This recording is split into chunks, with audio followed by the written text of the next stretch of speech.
Hey, welcome back to my channel. So it is September, which means it is the last half of the year for releases. It's all the fall and winter releases. So in this video, it's time for part 3 of my anticipated releases, and I'm super excited to share with you all the books I have on my radar for this last half of the year. So as it says in the title, this is September through December. However, I'm only really talking to you about September, October, and November because I surprisingly don't know of any books coming out in December. I don't know if I just overlooked a lot, but I have none on my radar for December. So really, this is only 3 months worth of books. And for September, most of them have already come out. Actually, all of them have already come out. But it's fine. I'm still going to briefly talk about them with you anyway because they are the fall releases, but I do have a bunch of books in October and November to share with you guys, so let's just get started.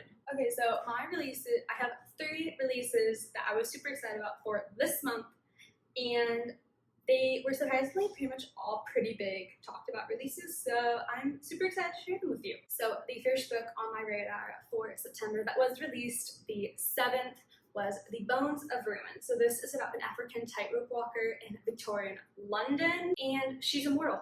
She cannot die, so she is already used to being kind of out of place in the world, but now she can't die, so that just adds another layer to it. Okay, so honestly, I have no clue how to describe this book beyond that without reading the summary, so just hang on tight. So, as an African tightrope walker in Victorian London, Iris is used to being strange. She certainly has a strange sight for the leering British audience is always eager for the spectacle of colonial curiosity.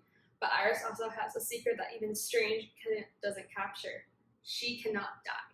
Haunted by her unusual power and with no memories of her past, Iris is obsessed with discovering who she is. But that mission gets more complicated when she meets the dark and alluring Adam Temple, a mysterious member of the order called the Enlightenment Committee.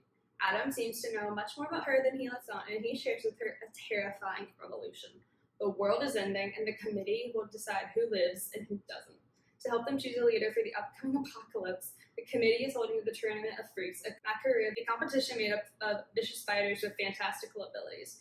Adam wants Iris to be his champion, and in return, he promises her the one thing she wants most: the truth about who she is. If Iris wants to learn about her shadowy past, she has no choice but to fight. The farther she gets in the grisly competition, the more she begins to remember, and the more she wonders if the truth is something best left forgotten. So I got chills reading that. I don't know if anyone else did, but this book's out now, so go get it because, oh my gosh, that sounds amazing.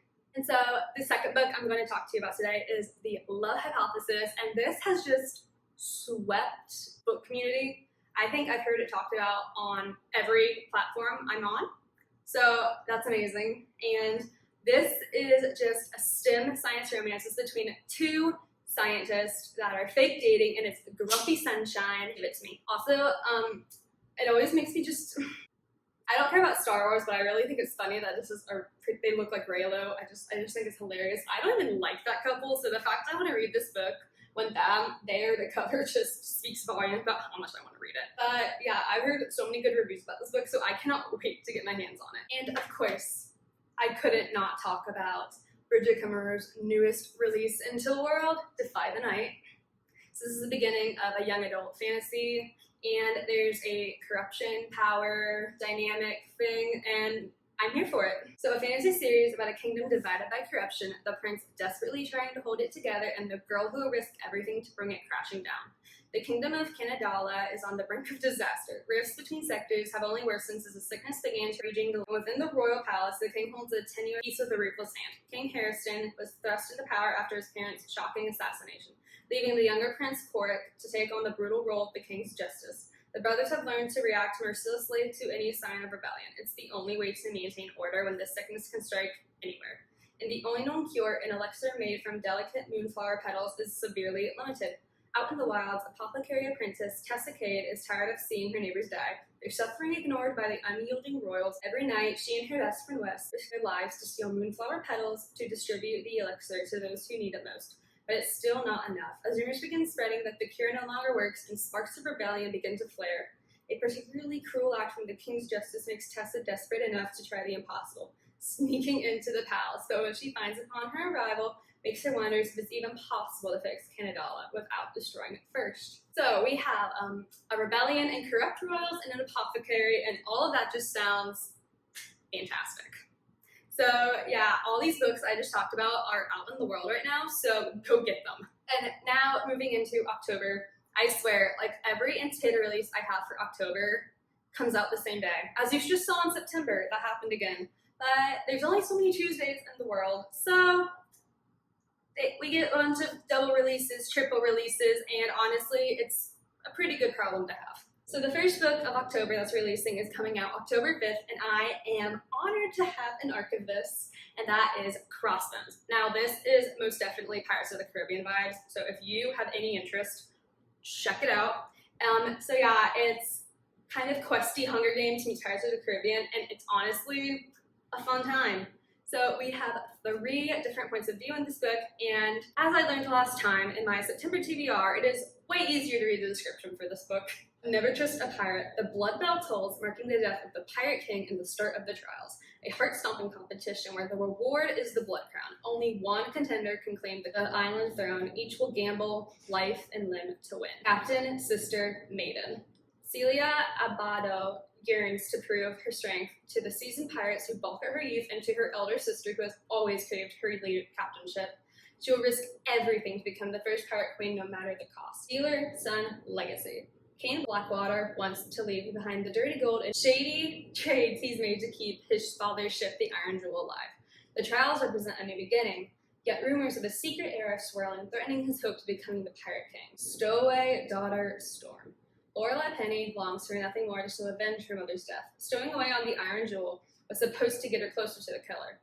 But instead, she finds herself caught up in the deadly battle where loyalty and desire collide. Celia, Kane, Lorelei, each on a mission. But the sea, however, has other plans, and dark tides are rising, and if they aren't careful, they'll surely drown. So yes, we have trial, multi-perspective pirates. Honestly, this just sounds like such an amazing adventure quest story that I really hope I enjoy with all my heart. The other book releasing on October 5th that I'm super interested in is A Spindle, Splintered, and this is a Sleeping Beauty retelling that seems to have dimensional travel. It's Xena Gray's 21st birthday, which is extra special because it's the last birthday she'll ever have. When she was young, an industrial accident left Xena with a rare, not much is known about her illness, just that no one has lived past 21. Her best friend Charm is intent on making Xena's last birthday special with a full Sleeping Beauty experience, complete with a tower and a spinning wheel. When Xena pricks her finger, something strange and unexpected happens, and she finds herself falling through worlds with another Sleeping Beauty just as desperate to escape her fate. So I heard somewhere that this is also a short story. So I'm not completely sure how that is. I just saw it like that, but if it's a short story, I think it's going to be absolutely amazing. So yeah, super excited to find a way to get my hands on that. And now for the second double release day is October 12th. And first up, we have yet another book I was lucky enough to have been sent an arc for. Jade, Fire Gold. I'm ready, you guys. So literally, I'm not even kidding. I think it was like literally months ago. I think it was the very beginning of the year, someone pitched this as kind of Avatar-esque. So that drew my attention in immediately. And then the cover is just really pretty. There's a glowing sword. I really want to know what that's about. And I've seen some fan art for this book, and it's absolutely gorgeous. So let me just tell you what it's about. So inspired by Chinese mythology with rich magic and an epic slow-burn romance. In an empire on the brink of war, An is no one, with no family, no past. Alton is a lost heir, his future stolen away as a child. When they meet, Alton sees in An a path to reclaiming the throne. An sees a way to finally unlock her past and understand her arcane magical abilities. But they may have to pay a deadlier price than either could have imagined. Ferocious action, shadowy intrigue, and a captivating romance collide in June C. L. Tan's stunning debut. You already know what I'm going to say. Go get it. And then the other book releasing on the 12th, I'm so excited for. I finished the first book in this series in August, and I've been counting down the days till I get my hands on this, and that is The Gilded Cage. This is the second book in the Prison Healer trilogy, and if you read that book, you know what it ended on, and I'm dying to figure out what happens next. So I cannot wait for this release. Like I said, sequel, so I cannot tell you anything about this book because literally everything gets spoiled. So all you have to know is that this takes place with a 17-year-old girl who has been stuck in a death prison her entire childhood, and she has an urge to escape, and her family sends her a note saying, keep the Rebel Queen alive, we are coming. And sure enough, Rebel Queen arrives on her near deathbed, and she is sentenced to the trials, which is an elemental competition that no one survives. So in order to keep this queen alive and buy time for her family to rescue her, Kiva herself takes her place. And there's a really, really intriguing ship dynamic. There's a really pure found family that just melts my heart. And honestly, this book is just insanely written with awesome plot twist. I cannot recommend it enough. And the last book that is releasing in October that I cannot wait for is Midnight in the Everwood. This is a Nutcracker retelling, and as you all know, I'm a ballerina. I'm just so excited. I have never read a straight up Nutcracker retelling before, so I'm just so intrigued, and this cover is just absolutely stunning. I learned about this book when Ashley from Frolic Through Fiction was sent an ARC, and it was just as stunning as this, so yeah, I've been obsessed ever since. And yes, it has been a hot minute since I read this description, so just, let's go. There's nothing Marietta Steele loves more than ballet, but after Christmas, her dreams will be over as she is obligated to take her place in Edwardian society. While she is chafing against such suffocating traditions, a mysterious man purchased the neighboring townhouse. Dr. Drosselmayer is a charming but calculating figure who wins over the rest of the Steele family with his enchanting toys and wondrous mechanisms. When Drosselmayer constructs an elaborate set for Marietta's final ballet performance, she discovers it carries a magic all of its own. On the stroke of midnight on Christmas Eve, she is transported to a snowy forest where she encounters danger at every turn. Ice giants, snow goblins, and the shrieking mist all lure against the firs, and frozen waterfalls and ice cliffs. After being rescued by the butterscotch-eyed captain of the Kingsguard, she is escorted to the frozen sugar palace. At once, Marietta is enchanted by this glittering world of glamorous gowns, gingerbread houses, miniature reindeer, and the most delicious sweets.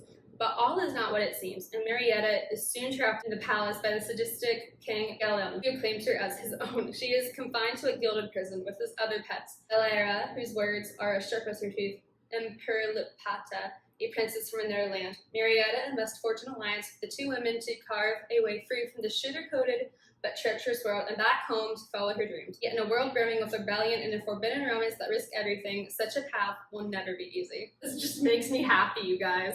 So this comes out October 28th, and I cannot wait to binge read this throughout my winter break in December because just the winter vibes of this book are amazing. And now for the 4 books I have that are releasing in November, and all of them come out a different week. So you have a new release every week of November. Amazing. So if you've been on my channel any length of time, you know I love Marissa Meyer. So of course, I'm so very happy that her new retelling comes out the 2nd of November, and I pre-ordered the Fairy Loot edition of this book and just I'm so excited. Oh my gosh. So I'm not going to read the description for this one because I don't want to know too much about it, because all I need to know is that the queen of fairy tale retellings herself is doing Rumpelstiltskin, and there seems to be a romantic element to it, and I cannot wait.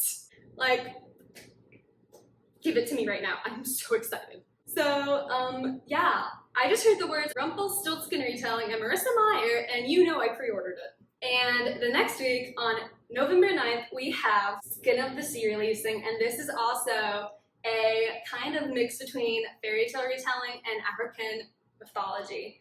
And this cover is just absolutely gorgeous. I cannot believe I haven't heard this book way more hyped than it is, because everything about it just sounds amazing. West African mythology meets The Little Mermaid, in which a mermaid takes on the gods themselves. A way to survive, a way to serve, a way to save. Simi prayed to the gods once. Now she serves them as Mami Wata, a mermaid, collecting the souls of those who die at sea and blessing their journeys back home. But when a living boy is thrown overboard, Simi does the unthinkable. She saves his life from against an ancient decree, and punishment awaits those who dare to defy it. To protect the other Mami Wata, Simi must journey to the supreme creator to make amends. But something is amiss. There's the boy she rescued who knows more than he should, and something is shadowing Semi, something that would rather see her fail. Danger lurks at every turn, and as Semi draws closer, she must brave vengeful gods, treacherous lands, and legendary creatures. Because if she doesn't, then she risks not only the fate of all Mamiwata, but also the world as she knows it. Just process that and go pre-order it, because I know I have. And next up, releasing on November 16th, is, of course, Our Violent Ends, the conclusion to the duology about a Shanghai retelling of Romeo and Juliet between rival gangs set in the 1920s. I feel like this book just swept everyone last year when it came out, and it's amazing. Blew my mind, and I'm so excited to get the conclusion because I know it's just going to be heartbreaking and soul-crushing, and Chloe herself has like apologized for it on Twitter so many times, and I'm just like, so yeah, I can't wait to get my heart broken on November 16th. And the last book I want to talk to you about today comes out November 30th, and that is by Karen McManus, You'll Be the Death of Me. Also, side plug, the TV adaptation of One of Us is Lying comes out in October, and it looks so good. I'm so excited, and I really hope I can find a way to watch it because everyone just looks amazing. And I really want to see what they do with it because I feel like it could be a really good thriller show. But back to this. Also, it's been, again, a hot minute since I've actually read the description for this. So what's happening? Ferris Bueller's Day Off with murder went through... Hold up. Hold the phone.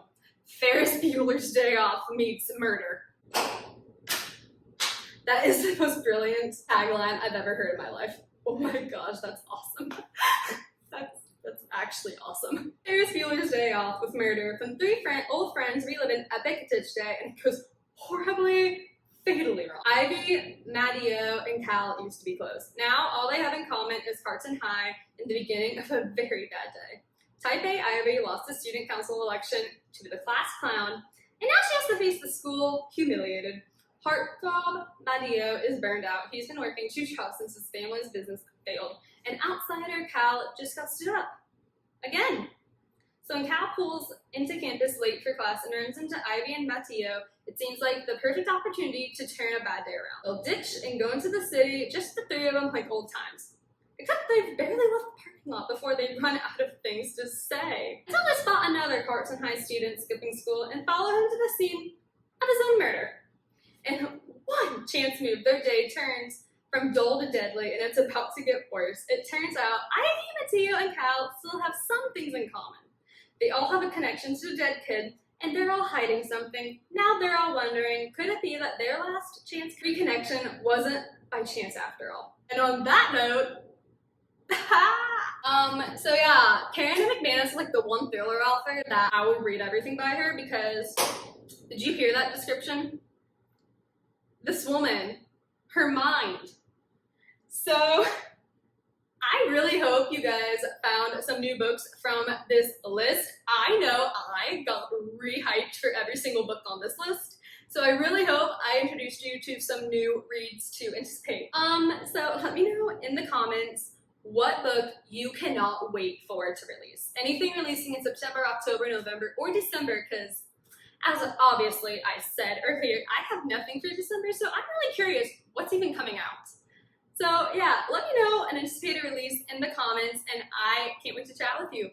And if you like this video, please consider liking, subscribing, and commenting. Join our bookish community here. I would love to have you. We have fun. It's a great time. And if you want to find me out, so my social medias are linked below.